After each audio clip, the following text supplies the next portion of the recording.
dari KTT G20 untuk pertumbuhan ekonomi global dan Indonesia.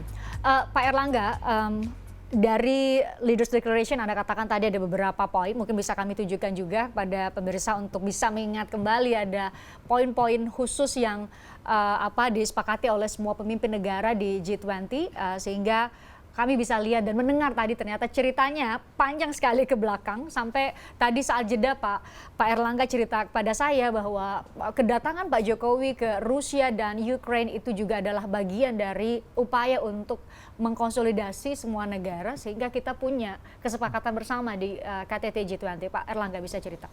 Ya, jadi sesudah G7 di Elmau, Bapak Presiden berkunjung ke Ukraine. Dan itu perjalanan 20 jam dengan kereta api dengan berbagai risiko. Dan bicaraan dengan Presiden dengan Zelensky itu cukup baik dan utamanya membuka akses terhadap grain. Dan ini membuka kesepakatan UN dengan Turki dan Rusia dan juga dengan Ukraine. Dan kedua, perjalanan berikut Bapak Presiden ke Rusia dan juga itu berbicara dengan Presiden Putin dan itu membahas mengenai akses grain maupun akses fertilizer. Dan dengan pertemuan tersebut, negara-negara G7 itu sangat mengapresiasi karena kita prinsipnya tidak bisa berbicara Ukraine tanpa ada Ukraine, tidak bisa berbicara Rusia tidak dengan Rusia. Jadi justru di situ leadership Indonesia menunjukkan bahwa kita ajak semuanya berbicara. Jadi Indonesia mampu mengkonsolidasi inklusif dalam kepemimpinan ini, sehingga ini yang membuat mereka mendorong agar G20 Indonesia ini berhasil. Kita dengarkan kembali Pak Erlangga, ini momentum yang luar biasa. Kami yang menyaksikan di layar saja saat dengar Presiden Jokowi menyatakan ini ikut terharu dan tentu saja jadi sangat bangga ya mendengarkan ini. Kita ikuti berikut ini. Dan paragraf yang sangat diperdebatkan adalah penyikapan terhadap perang di Ukraina. Diskusi mengenai hal ini berlangsung sangat-sangat alot sekali dan akhirnya para pemimpin G20 menyepakati isi deklarasi, yaitu condemnation perang di Ukraina karena telah melanggar batas wilayah, melanggar integritas wilayah. Perang ini telah mengakibatkan penderitaan masyarakat dan memperberat ekonomi global yang masih rapuh akibat pandemi yang menimbulkan risiko terhadap krisis pangan, krisis energi, dan potensi krisis finansial. Pernyataan Pak Jokowi tadi kan menggambarkan kepada kami, kepada seluruh penduduk dunia sebenarnya ya Pak Erlangga, bahwa dampak perang Ukraine dan Rusia itu bisa berpengaruh terhadap sampai ke ekonomi kita tentunya. Nah mungkin Pak Erlangga juga bisa sampaikan kepada kami, sudah siapkah negara kita untuk menghadapi segala dampak termasuk geopolitik Rusia dan Ukraine, kita nggak tahu selesainya kapan. Ya, pertama Rusia dan Ukraine itu berpengaruh langsung terhadap kenaikan harga energi, kemudian kenaikan harga pangan. Karena terjadi disrupsi supply, dan yang ketiga kerugian finansial. Beberapa negara memang rugi finansial bukan hanya karena perang, tetapi karena pandemi COVID. Nah ini yang semua harus masuk rumah sakit IMF. Dan IMF kalau seluruh negara, ini aja udah 30 negara masuk, kalau ditambah lagi juga nggak tahan juga yang namanya IMF. Nah ditambah diperburuk oleh negara-negara penghasil minyak OPEC yang memotong produksi 2 juta barrel oil per day. Makin sulit keadaannya. Ini negara makin sulit. Jadi kalau khusus untuk Indonesia, kita sudah punya daya tahan. Satu, pangan kita produksinya relatif baik, 31 juta beras setiap tahun.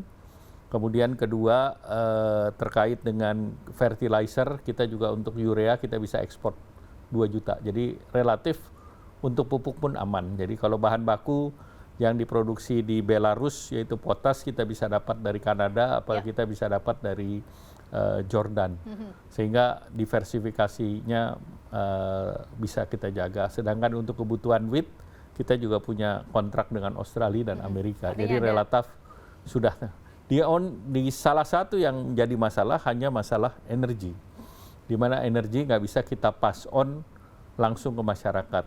Nah, oleh karena itu kita melakukan penyesuaian BBM di bulan Oktober yang mengakibatkan inflasi kita naik 5,9. Ya. Tetapi di bulan Agustus kita naikkan 5,9% inflasi, di bulan Oktober turun lagi ke 5,7.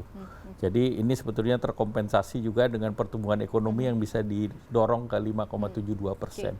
Jadi kita bisa mengkonten tahun ini. Oke, kita bisa itu narasi yang mau kami dengarkan Pak Airlangga. Artinya kan kalau gambarannya sulit sekali secara global, tapi apakah kita mampu bertahan? Itu jawabannya sangat dinanti oleh setiap warga negara Indonesia. Tapi terima kasih sudah menjawab dan semoga bisa kita tetap jaga momentum di KTT G20. Sebenarnya tadi di awal itu ada foto yang begitu menarik. Semua kembali lagi ke momentum KTT G20. Mungkin teman-teman bisa menyiapkan foto ketika Pak Airlangga saya lihat sangat-sangat akrab ngobrol dengan Presiden Amerika Serikat Joe Biden. Bisa kita tunjukkan supaya bisa kelihatan gitu ya. Jadi sebenarnya Pak Airlangga berbincang jabat tangan dengan Narendra Modi karena berikutnya ya di presidensi G20 untuk 2023. Nah ini nih visualnya tadi, bisa diulangi kembali visualnya saat ngobrol dengan Presiden Amerika Serikat Joe Biden. Apa yang diobrolin? Apa yang Pak Airlangga sampaikan?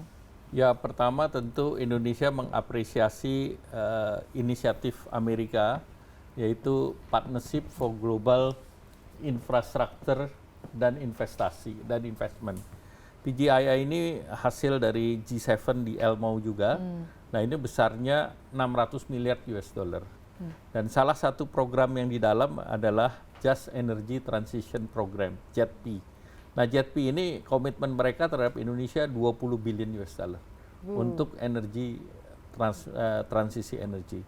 Jadi ini adalah luar biasa karena negara lain yang mendapat waktu itu Afrika Selatan 8,5 miliar. Jadi kita dapat 20 miliar dari 600 dan 600 ini dalam 3-5 tahun lagi ini bisa ditambahkan. Nah tentu nanti masing-masing akan membentuk task force termasuk Indonesia. Tadi saya rapat dengan launching dengan PLN bahwa ini langsung launching PLN eksekusi karena ini menjadi penting karena kita kejar 3 bulan. Jadi 3 bulan berarti targetnya kapan tuh Pak? Jadi berarti dalam 3 bulan Januari. harus ada progres. Awal Januari 2023. Iya, jadi kita punya 2 milestone, 3 bulan ke depan Indonesia bisa submit proposal berapa, kemudian 6 bulan kemudian.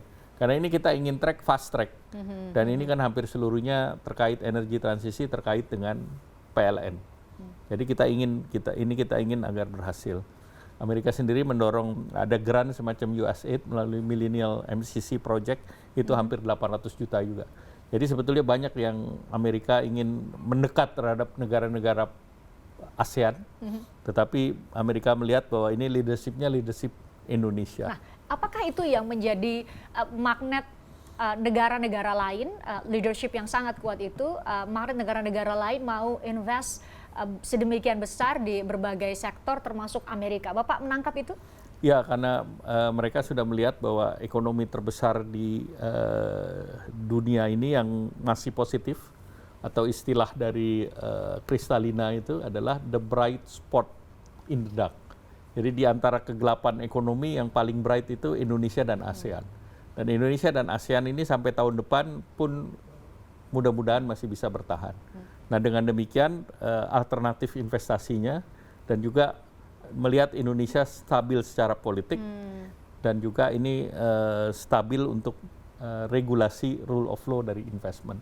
Jadi ini kesempatan bagi Indonesia berada di dalam panggung dunia. Dan itu bahkan di ekonomis pun menampilkan Indonesia sebagai giant yang tidak terlihat. Dan ini diharapkan momentum ini bisa dipakai untuk Berarti Indonesia. giantnya bisa terlihat dong. Pak Airlangga bahkan apa istilah Pak Airlangga, Indonesia itu set the tone. Ya. Mengatur apa tonnya gitu ya. Ya, jadi dengan adanya apa yang menjadi formula dalam mengatasi perang. Karena tentu kondem saja itu tidak diterima oleh Rusia. Tetapi tanpa kondem negara G7, 10 negara nggak mungkin menerima. Tetapi oleh karena itu Indonesia mengambil bersama dengan Perancis itu rumusan fakta. Nah, fakta itu adalah UN resolution. Dan fakta itu sudah di voting. Nah, makanya klausula hasil voting itu dimasukkan menjadi solusi. Nah, kalau sudah begini tidak ada yang bisa nolak. Amerika sangat mendukung, Rusia pun menerima karena di situ jelas siapa yang mendukung, siapa yang menolak, siapa yang abstain. Dan itu menjadi formula Indonesia untuk menyelesaikan seluruhnya. Nah, ada beberapa isu lain seperti di bidang keuangan, China agak China berkeberatan dengan innovative financing. Padahal Indonesia mendorong innovative financing untuk memasukkan blended finance di dalam. Nah, China hanya minta yang multilateral development bank yang konservatif, yang normal. Saja. Tetapi akhirnya itu bisa diterima. Kemudian juga terkait dengan corruption. Corruption ini standarnya OECD. Nah, kemarin negara tersebut juga tidak ingin menggunakan standar OECD karena bukan anggota OECD. Jadi banyak hal-hal yang secara teknis akhirnya mampu selesai. kita cari jalan tengahnya dan diterima oleh semua pihak.